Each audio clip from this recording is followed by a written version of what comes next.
Это решение имеет два значения. Первое, конечно, Англия одна из самых больших стран, и ее уход из Европейского Союза, конечно, такой большой страны, такой и финансово мощной страны уход из Европейского Союза будет в минус для Европейского Союза. С другой стороны, нужно смотреть, может, более глубоко.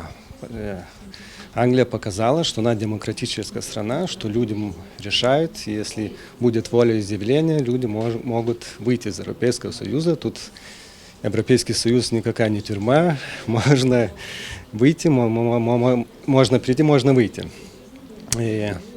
Но трудно еще оценить будущие последствия, потому что еще нужно, чтобы премьер-министр Англии ратифицировал. Нынешний премьер-министр, как сказал, уже не будет ратифицировать. Будем ждать нового премьер-министра, и этот весь процесс может занять 2 года. Так еще может быть разные развития событий, потому что есть разные юридические нюансы, при которых может измениться еще положение дел, потому что есть образцы и Дании, и в Ирландии, который был проведен второй референдум, и у людей мнение поменялось.